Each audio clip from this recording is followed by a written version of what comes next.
เนาะดีใจเด้อที่โทรเข้ามาเนาะเรื่องใหญ่แล้วสบายดีเนาะคือกันเด้อเลยดีใจอันบ่เห็นซ่องน้องจ้าเสื้อเปิดมาซอกไปซอกมาก็เลยเห็นก็เลยเข้ามาถามข่าวคือผู้งามแท้ผู้งามดอกเมื่อยเวียกคุมเวียกแล้วก็กินข้าวกับแยงเนาะคือผู้งามแท้ทั้งสาวนี่กินข้าวเหนียวเนาะอันนี้ไม่ได้มีประเด็นอย่างน้องก็ว่าทั่วไปเนาะมีแนวใดเฮาสิเฮ็ดแนวใดช่วยกันปรึกษาหารือกันเข้าใจกันเนาะก็อยากได้แนวนั้นแล้วเนาะโอเคกับซอยกะถูกต้องประมาณกันเลยก็บ่ค่อยได้เบิ่งเนาะอันให้น้องอธิบายซอยแบบที่ว่าอันนี้เนาะอันเลยก็พอที่เข้าใจอยู่ดอกอันเฮาคือเทียนนั่นแหละเนาะคือน้องว่าแหละเทียนเป็นที่ล้ำต่ำล้ำสูงล้ำยาวมันก็ใต้แล้วมันก็โฮงคือกันเนาะแม่นล่ะอันนี้หั่นน่ะคันคนลาวเฮาบ่ซอยกันใต้บ่ซอยกันสร้างมันก็บ่โฮงเด้เนาะธรรมดาแหละอันนี้มันเวียกส่วนรวมได้เวียกชาติได้แม่นแหละเฮาต้องได้คันเฮาว่าพี่น้องเฮาเนาะถ้าได้ฟังอยู่ก็ซอยกันนั่นแหละเนาะเพราะว่าคันเฮา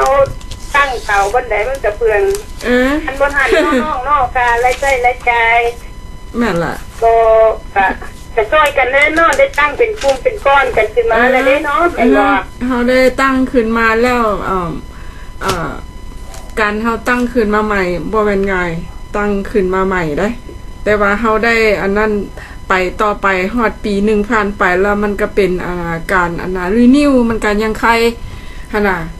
อันนี้หันแม่นว่ามื้อนี้หันแม่นได้ได้อันนั้นเรื่องนี้เพราะว่าผ่านมาหันแปลว่ายุ่งหลายเรื่องคนคั่วบ่จักแม่นหยังแล้วก็คอนโทรลทีวีบ่ค่อยได้มีเฮ็ดเป็นร่างออกไปให้ผู้ใหญ่เพิ่นทราบฉะนั้นมื้อนี้หันก็มืดแต่เช้ามาได้คนคั่วเรื่องนี้ก็ขอบใจจังใดก็สู้ๆการก็สู้ไปจนว่าพี่น้องแหละสู้กันเบิดทุกคนเนาะก็หมดแฮงแล้วก็ในเมื่อว่าหมดแฮงแล้วก็กระสุดแล้วแต่บ่ฮู้สิเป็นแนวใดก็แม่นั่นแหละเพราะว่าคันสิเว้าเนาะโครงการอันนี้ก็เว้าให้เบิดทุกคนถ้าว่าผู้ใดได้ฟังอยู่นี่เนาะถ้าว่าโครงการผู้ใหญ่ไม่สูงเนาะเพิ่นพาลูกหลานตั้งแล้วกลายเพิ่นอวยหลังขึ้นมาช่องเบิ่งถามสุขถามลิฟต์แล้วท่านเนาะต้องการช่วยได้ใดค่าใช้จ่ายเป็นรักให้หั่นแหละคันยังให้ยืนยงคงตัวไปเพราะว่าเฮาก็ได้บืนมาออกมาแล้วนี่ก็เก็บกรรมไว้หมดน่ะบ่ได้มีหยังน่ะจ้ะฉะนั้นก็นั่นแหละปีนี้แล้วเนาะเดือน12หมดแล้วหั่นนะก็แปลว่าคันว่าเป็นแนวใดก็แปลว่ามันได้ตั้งต้นเป็นปีใหม่อันอื่นอันใดก็ต้องได้สตาร์ทใหม่วัดสินะรายจ่ายก็แม่นั่นแหละเพราะว่าคันเฮาผู้อยู่นอกหรือว่าสมาชิกหรือว่าอันที่ว่าเฮาตั้งขึ้นมาการจัดตั้งของน้องเองนะคันถ้าว่าได้ตั้งได้ยินเนาะก็ขอให้มาเบิ่งแยงซอยกันใส่ใจเรื่องหยังพวกนี่ก็สิซอย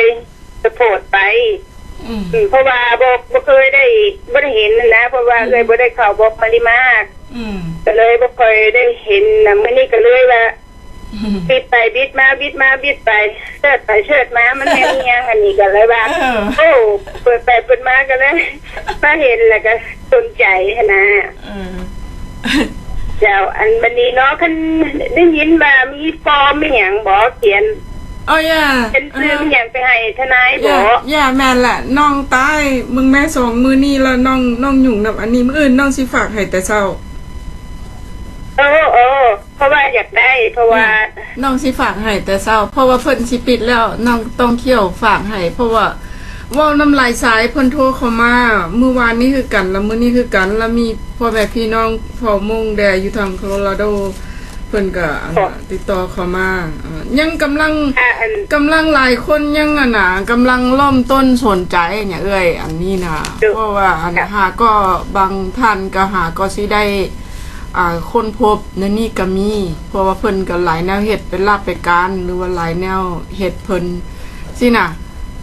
จ้ะแม่นแหละเนาะเพราะว่าอย่างหลายคนจะคันเป็นหลายคนหลายหูแล้วก็บอก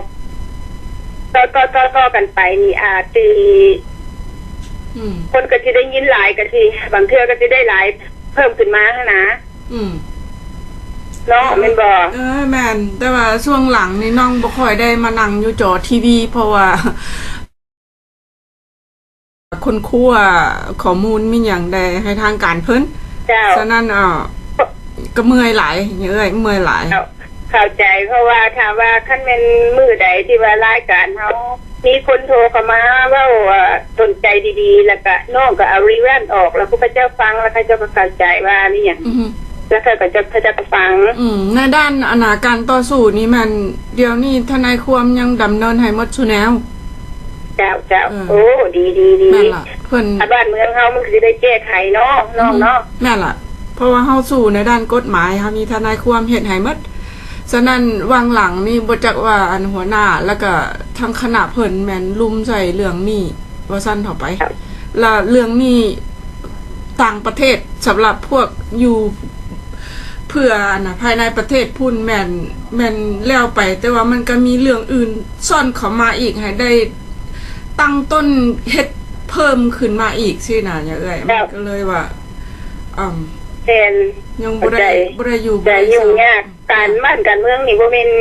สิง่ายเด้น้องๆเนาะโอ้บ่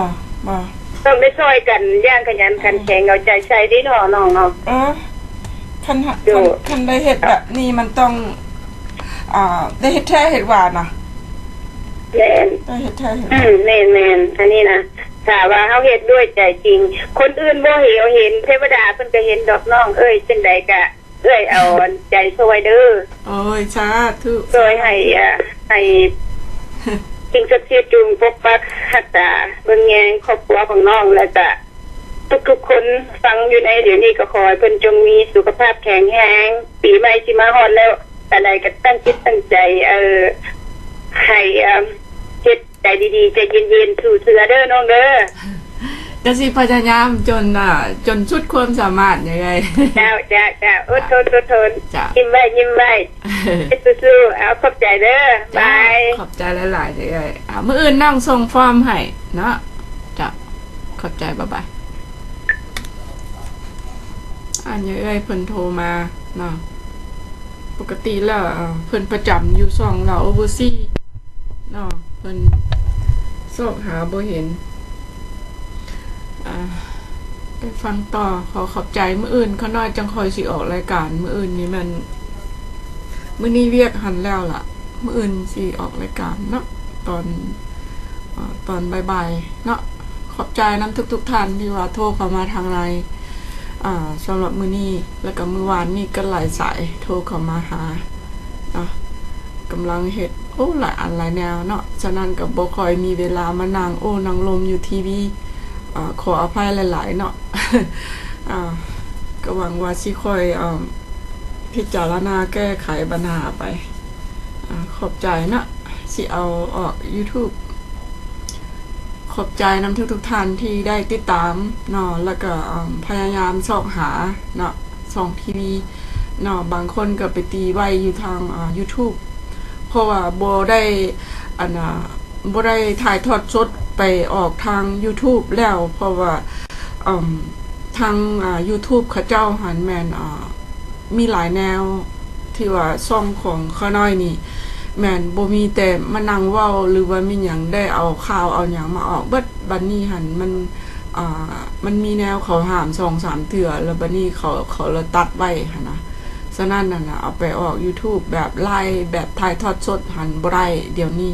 มีแต่ว่าออกทางทีวีเฮาเป็นช่องของเฮามันสะดวกสบายใจแล้วก็มีแต่ดาวน์โหลดลงเนาะดาวน์โหลดลง YouTube เอานั่นเอา คันเฮาไปเฮ็ดแบบถ่ายทอดสดออกสู่ YouTube หั่นน่ะมันเฮ็ดทั่วไปคือขาน้อยนี่บ่ได้เนาะมันมีหลายข้อบังคับข้อห้ามของเขาเจ้าหั่นน่ะเนาะฉะนั้นขาน้อยบ่มีเวลาสิมากวดอยู่ตลอดเฮาสิเอาหยังมาออกเฮาต้องได้เช็คเบิ่งมันเขาเจ้ามีลิขสิทธิ์บ่มีหยังเฮาก็เอามาใส่บ่ได้เด้ทีวีเด้เนาะมีแต่เปิดแล้วมานั่งเว้าหั่นโอเคได้อันนั้นน่ะบ่เป็นหยังหรือว่าเว้าเรื่องธรรมะบ่หรือว่าเว้าเรื่องคือเขาเจ้าเว้าหั่นนั่งลมนั่งโอ้กันไปหั่นน่ะบ่เป็นหยังเนาะแต่ว่าได้เอาเพลงมาใส่บ่หรือว่าเอาข่าวบ่เอาธรรมะบางอันก็เพิ่นมีลิขสิทธิ์สินะเป็นบทสูตรบ่บทหยังบ่สินะคันเฮาถ่ายทอด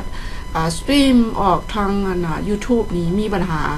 เนาะเพราะว่าเขาน้อยเฮ็ดไปบทสู่แนวว่าซั่นเฮาไปก็เลยว่ามาเฮ็ดทางนี้แล้วดาวน์โหลดลงYouTube เอาเนาะ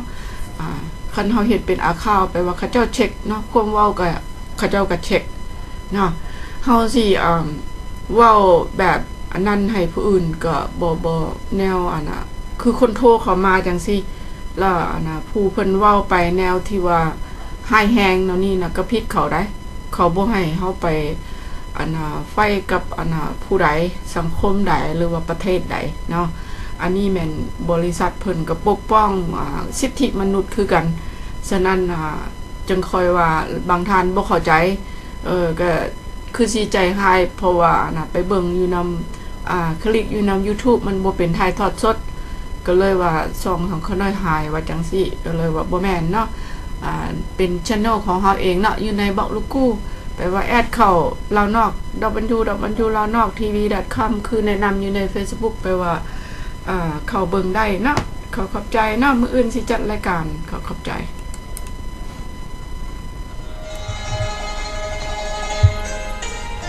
ฮักกันเด้อพี่น้องลาวเฮา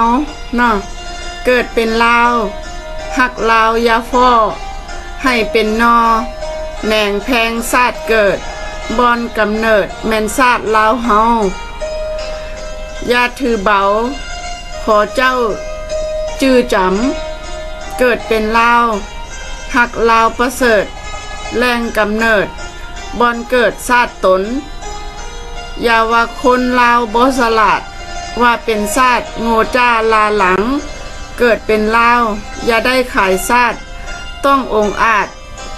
หารซันไซอย่าก้มให้ชาติอื่นเบียดเบียน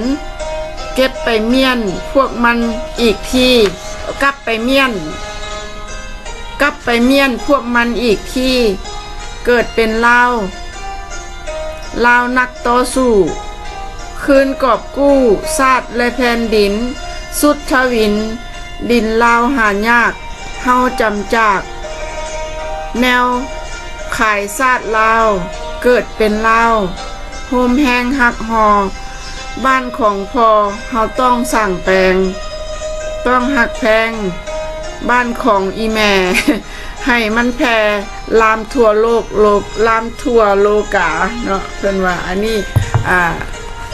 ลาวต้องหักกันเด้อเพิ่นว่าพี่น้องเราเฮาเนาะก็ขอขอบใจนำเนาะบรรดานักประพันธ์เนาะ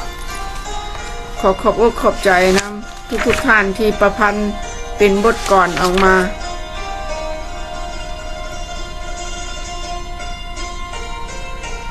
โอเค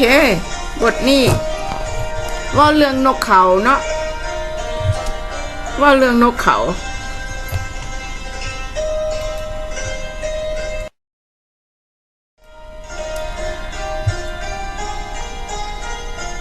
บ้านเฮาเพิ่นพากันสุบเลี้ยงนกเขากอมญาติกันขันบางเฮือนมีหลายโตขันสนั่นถูกแรงเศร้ามีสีขาวลายขนตุ้มแซวกันดังสนั่นจนพวกลาวแตกบ้านยินแล้วอยากแต่นอนว่าเดนกเขาที่เพิ่นเลี้ยงเป็นนกต่อแม่นเพียนแพงเพราะมันเฮียนเสียงขันก้องกังวานทั่วดงดาว มันเป็นตัวหันห่าวคันหองกลัวหมู่เสียงตั้งจันจูบเจ้าฟังแล้วแม่นหมู่ตอมแท้นะเดี๋ยวนี้แนวลาวเขาทรงเมืองนอกนกเขาแข่งเสียงขันเสียงห้องเฮืองเนืองนั้นดังสนั่น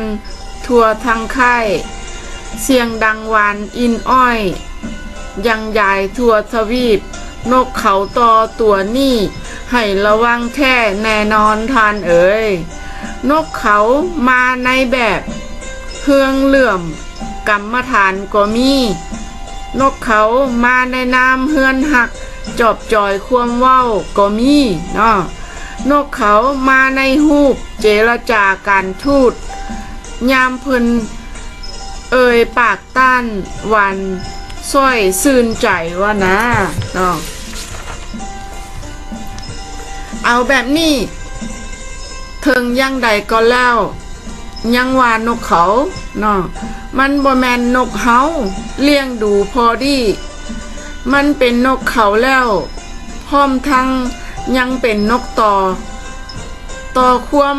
ให้พวกเฮาแตกร้าวผิดข้องต้องความกันนะฉะนั้นคันทานเห็นเขาแล้วฮีบเฝ้าเตือนหมู่ลาวเฮาจะทรงแหลวตามไล่เสริมกินมันแล้วบ่ให้มากวนบ้านกวนเมืองพี่น้องอยู่ทางเสริมสืบสร้างของบ้านสุกเกษมแท้นะพวกนกเขาก็แม่นนกก็แม่นพวกแนวลาวหั่นแหละเนาะมาอันนั้นพวกเฮาอยู่ต่างประเทศนี่นะเนาะ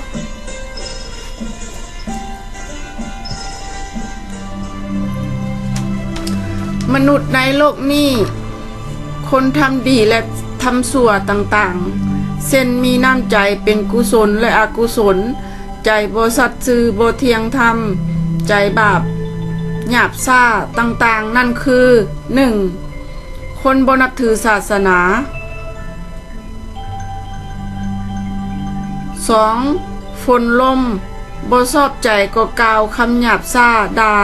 ฝนด่าลมเป็นต้น 3. บิดามารดาได้เลี้ยงเกลือกล่าวคำสั่งสอนกับด่าคำหยาบซ่าต่างๆต่อบิดามารดาผู้นั้นจะมีโทษเหมือนกันโดยบ่จำเป็นที่จะกล่าวคำหยาบซ่าต่อบิดามารดา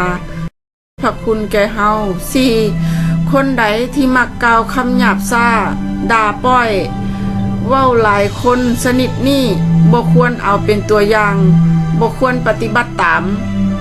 5. พี่ป้าน้าอาสั่งสอนไปในทางที่ถูกต้องกับตอบโต้ด้วยความหยาบซ่าต่างๆ 6. อาหารเครื่องกินที่บริโภคเป็นของที่มีคุณค่ากับมนุษย์เฮามากที่สุดควรจะเก็บไว้บ่ดูถูกเหยียดหยาม 7. คนที่มีคุณค่ากับเฮาควรจะมีความเคารพกตัญญูกตเวทีคือฮู้จักบุญคุณและฮู้จักตอบแทนบุญคุณของเพิ่น 8. การหลอกลวง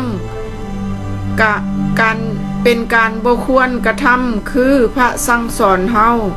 ควรจะถือเอาตามคำพระมาประพฤติปฏิบัติตามหนังสือในก้อนหินกล่าวว่าในสันสกะสปัตศกอัฏฐะศกปีละกาปีจอปีกุล3 ปีนี้ความดีและความชั่วคงจะเห็นกันอยู่ใน3 ปีนี้ในหนังสือกล่าวว่ามีบ้านจะบ่มีคนอยู่มีข้าวจะบ่มีคนกินหนทางจะบ่มีคนเที่ยวปีกุลเดือน7เดือน8จะเกิดเหตุให้ตามทางคืนเที่ยวเดือน9เดือน10คนใจอกุศลต่างๆคงจะห้างมดจมหาผู้ใดมาช่วยเหลือก็บ่มีในปีกุลคงจะ บ่มีผู้ใดที่จะเผากันฟังกันข้าวสารจะแพงในปีกุลนี้เพราะฉะนั้นมนุษย์เฮาบ่ควรประพฤติไปในทางที่ผิดศีลธรรมพระกัสสปะท่านได้เห็นว่ามนุษย์เฮาในโลกนี้ได้ก่อกรรมทำชั่วทำการชั่วหยาบซ่าต่างๆหลายกลัวทำความดีฉะนั้นจึงสั่งสอนไว้เพื่อจะให้มนุษย์ทำความดีในทางที่ถูกต้องเช่นรักษาศีลให้ทานและภาวนาเป็นต้นเทวดาที่รักษามนุษย์อยู่ทุกวันนี้ได้ไปคาบทูลพระอินทร์ว่ามนุษย์ในโลกนี้เวลานี้ได้ทำบาปหลายกว่าทำบุญพระอินทร์จึงกล่าวว่าเมื่อก่อนเป็นหยังจึงบ่มาบอกปล่อยไว้จนป่านนี้พระอินทร์ในบนสวรรค์ท่านเห็นว่าเวลานี้มนุษย์ที่ทำบุญนั่นมีน้อยทำบาปนั่นหลายคนที่ทำบุญมีแต่3 ส่วนเท่านั้นทำบาปมีถึง7 ส่วนพระอินทร์จึงสั่งให้เทวดาลงมากวดดูเบิงค่ะนะก็เห็นเป็นจริงจึงได้ไปทูลพระอินทร์ว่าเป็นความจริงค่ะหน่อยก็เห็นเป็นจริงเนาะพระอินทร์บนสวรรค์จึงสั่งให้ลงโทษมนุษย์ที่มีใจบาปประพฤติความชั่วอีก9 ข้อนับแต่ปีจอไปถึงปีกุลมีดังต่อไปนี้คือ 1. จะให้เกิดมีลมพายุใหญ่ 2. จะให้เกิดมีอัคคีภัย 3. จะให้เกิดมีน้ำท่วม 4. จะให้เกิดมีอาฆาตฆ่าฟันกัน 5. จะให้เกิดมีผ่าลงมา 6. จะให้เกิดมีสารพัดต่างๆ 7. จะให้เกิดโรคพยาธิต่างๆ 8. จะให้เกิดมีหนาวหลายห้อนหลาย 9. มีข้าวจะบ่มีคนกินมีดินจะบ่มีคนอยู่คนที่ทำบาปจะถูกอันตรายทั้ง9 ข้อนี้ตรงกันข้ามกับคนที่ใจเป็นบุญเป็นกุศลจะได้อยู่สุขสบายบ่มีอันตรายถ้าผู้ใดหากได้ทราบหนังสือเล่มนี้แล้วให้บอกต่อๆกันไปเพื่อจะได้กลับใจปฏิบัติตามคำสั่งสอนเสียใหม่ถ้าพ้นจากปีกุลแล้วจะพาสุขทั้งคนและอาหารแต่ในปีกุลปีจอนี้ให้ท่านเก่งในทางกุศลให้หลายๆเพราะบ้านเมืองจะเกิดจลาจลยุ่งใหญ่จึงต้องอดสาบำเพ็ญภาวนาทางกุศลทุกๆคน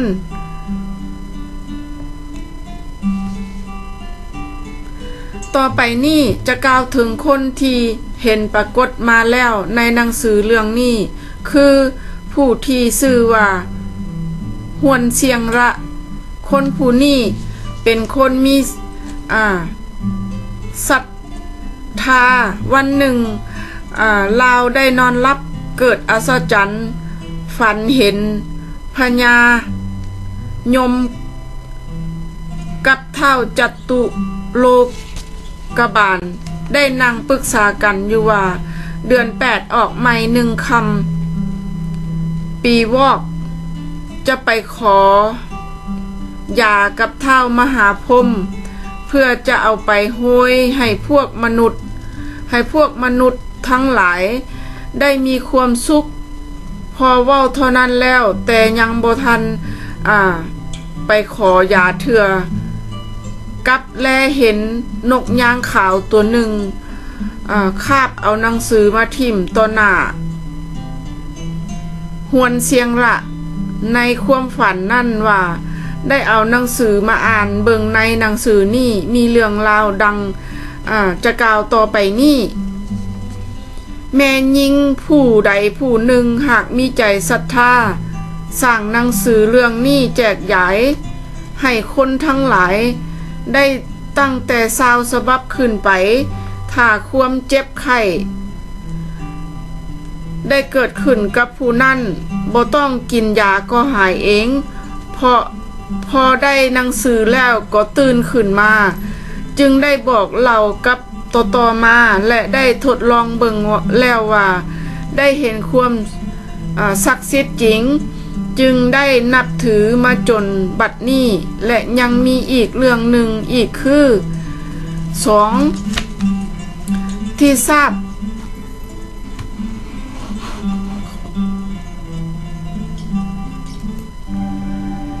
ที่ซานเมืองตงฮูมีผู้ชายผู้หนึ่งชื่อว่าแส่เฮงเป็นคนมีใจบุญกุศลมีศรัทธาเพราะได้เห็นมาหลายแล้วว่ามนุษย์บ่มีความสุขมีแต่ความเจ็บไข้ต่างๆบ่ขาดชายผู้นั้นจึงได้ไปปรึกษากับชาวบ้านนี่ว่าควรจะทำบุญกันจักครั้งเพราะบ้านเมืองบ่มีความสุขมีแต่ความเจ็บไข้ต่างๆบ่ขาดเว้ากันแล้วชาวบ้านหมู่นั้นก็เห็นดีด้วยจึงพากันทำบุญเมื่อพุทธศักราช2417ปีสวดเดือน6ออกใหม่3คำเจริญพุทธธรรมทำกันอยู่3วันในขณะนั้นได้มีผู้ชายผู้หนึ่งชื่อแซ่ตันเดินมาถึงหน้าศาลเจ้าที่ทำบุญนี่เกิดเป็นลมหน้ามืดล่มลงต่อหน้าศาลเจ้าพอล่มลงแล้วก็ได้ยินเสียงลงมาจากหน้าศาลเจ้าคือเจ้ากวนอูเวลานั้นคนทั้งหลายก็ได้ปรากฏเห็นเป็นอัศจรรย์เป็นเมฆหมอกคลุมไปหมดทั้งท้องฟ้าในศาลเจ้านั่นและอัศจรรย์กองระฆังดังขึ้นมาเองคือมีคนตีพระที่หักศาลเจ้าก็พากันตกใจจนกายสั่นและผู้อยู่ใกล้เคียงหอพากันมาเบิ่งเห็นเป็นอัศจรรย์หลายจึงได้ทำความเคารพและสักการะบูชาแล้วว่าขอให้พระเจ้าเตพระเทพพดาและอารักษ์ผู้ประเสริฐจงได้มาคุ้มครองรักษาพวกข้าพเจ้าทั้งหลายด้วยเทินผู้ที่หน้ามืดล่มลงอยู่ต่อหน้าศาลเจ้านั้นเจ้ากวนอูได้สิ่งสู่หู้ดีจึงได้ว่าเกิดอัศจรรย์ดังข้างนี้แต่เว้าด้วยเสียงอันดังทำเป็นโกรธว่าเป็นเจ้ากวนอูผู้หักษาศีลได้เห็นมนุษย์ทั้งหลายทำบาปหลายที่สุดผู้ซื่อสัตย์สุจริตนั่นหน่อยมากเพราะเหตุดังนี้จึงได้ให้กับมนุษย์ให้กับใจไม่เสียอกุศลและทุจริตบ่ควรประพฤติจงมันทำบุญให้ทานเถิดพอเว้าเท่านั้นก็เงียบเสียงไปชายผู้ที่ล่มลงนั่นได้สติขึ้นมาจึงได้เล่าความตั้งแต่เดิมมาจนถึงหน้าศาลให้คนทั้งหลายฟังทุกประการคนที่มานั่นจึงได้เว้ากันว่าควรจะบอกกันให้ทราบทั่วกันไปจะได้ประพฤติตามคำสอนต่อไปจะได้เว้าถึงคนที่เห็นปรากฏในหนังสือซึ่งเป็นข้อที่4กล่าวว่ามีขุนนางผู้หนึ่งชื่อแซ่โอป่วยเป็นโรคอาโจมเป็นโลหิต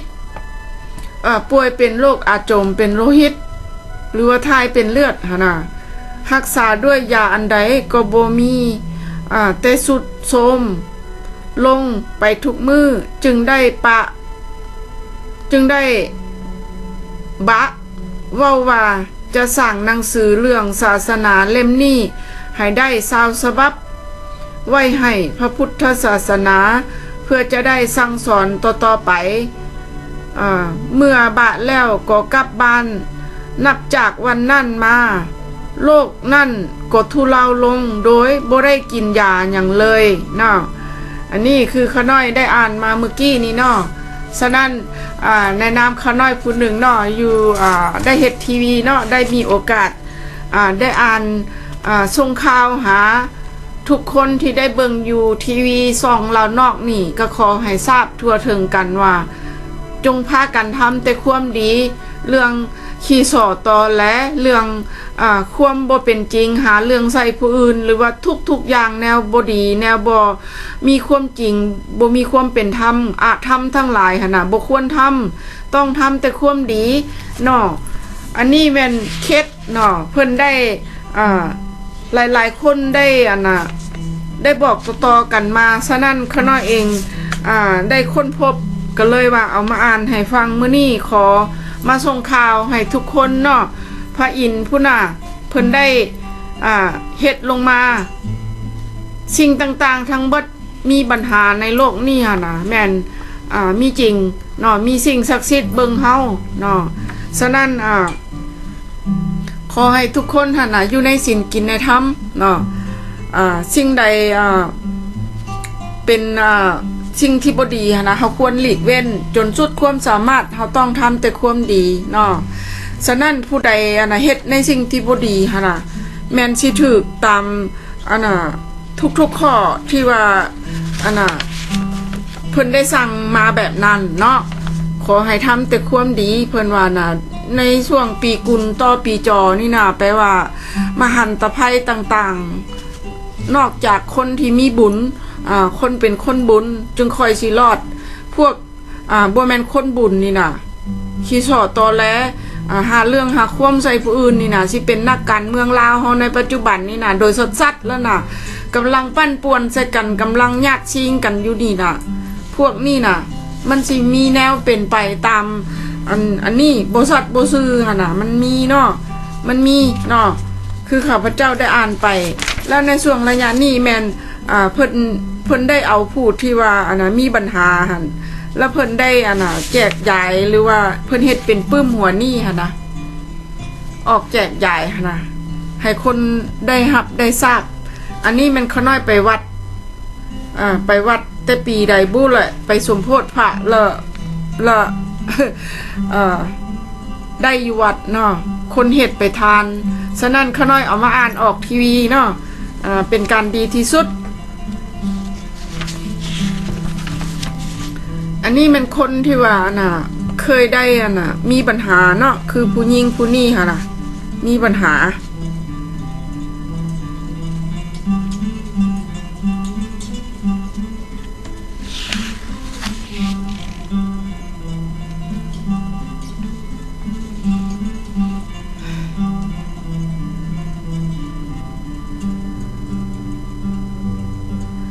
อันนี้ข้อที่5ผู้ที่5ยังชายคนหนึ่งชื่อแซโวคันสิว่าละมีแต่ชื่อจีนเนาะมีคนอยู่ในบ้านของเรา18คนเป็นคนเจ็บป่วย13คนยังเหลือ5คนจึงได้ปรึกษากันว่าเฮามาลองสร้างหนังสือศาสนาลองเบิ่งจัก20หัวว่าจะเป็นจังไดคนทั้ง4-5คนกับทางแสเงาเนาะเมื่อพร้อมใจกันแล้วก็ไปว่าจะสั่งหนังสือเรื่องศาสนา20ฉบับแล้วก็กลับมาบ้านคนไข้คนป่วยทั้ง13คนน่ะก็ทุเลาลงทุกๆวันพอได้ 3-4 วันก็หายเป็นปกติทั้ง13คนนั่นยังมีอีกเรื่องหนึ่งคือได้มีชายคนหนึ่งชื่อแส่กงเรามีหลานคนหนึ่งป่วยเป็นโรคอะฮิวาหรือว่าตากะโรคได้ว่าจะสั่งหนังสือเรื่องศาสนานี่พอบะแล้วก็มาถึงบ้านโรคนั่นก็หายทันตาเห็นเนาะ บัดนี้ผู้หนึ่งอีกผู้ที่เจ็ดยังมีชายคนหนึ่งอีกมีลูกสาวอายุ15 ปีป่วยเป็นไข้กินอาหารบ่ได้หลายมื้อถึงกับสลบล้มลง7 มื้อ7 คืนบ่ฮู้เมื่อคิงแต่ยังเห็นว่าบ่มีสิ้นลมหายใจผู้เป็นพ่อจึงได้ไปจูบทูบเทียนบะว่าจะสร้างหนังสือเรื่องนี้ไปแจกกับมหาชนชาวฉบับพอแต่บะเท่านั้นแล้วลูกสาวก็ได้สติคืนมาและไข่นั่นก็คอยทุเลาลงทุกๆวันเพราะได้เห็นมีสิ่งศักดิ์สิทธิ์มาหลายบ่อนจึงได้นับถือกันมาเป็นเรื่องจริงคำสอนตืมอีก2 ข้อเป็นการที่บ่ควรทำคือ 1. คนที่ฆ่าสัตว์คือสัตว์ที่มีคุณกับมนุษย์และสัตว์ใหญ่ต่างๆเช่นงัวควายสร้างม้าเป็นต้นซึ่งสัตว์เหล่านี้มีคุณกับมนุษย์ที่สุดควรจะเลี้ยงอาชีพและ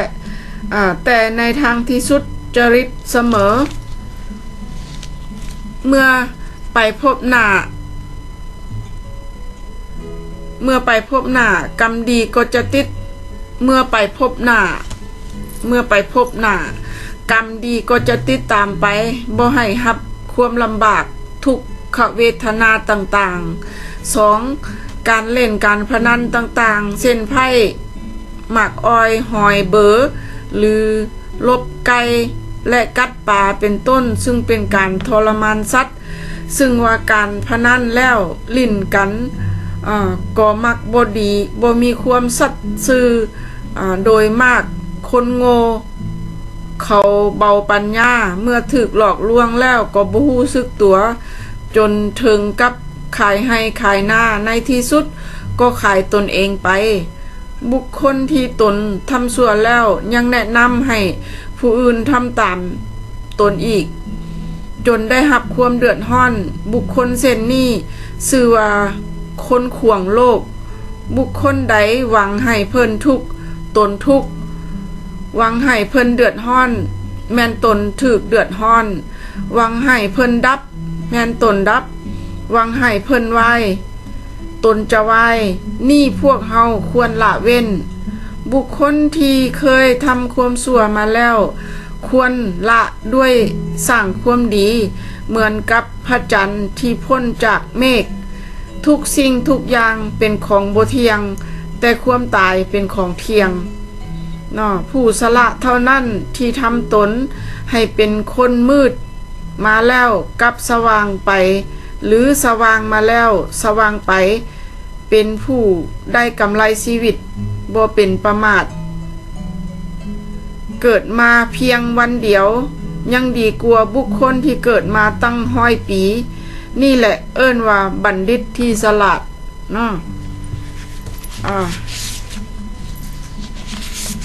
เรื่องของเรื่องหั่นเรื่องของเรื่องหั่นน่ะแม่นแนวนี้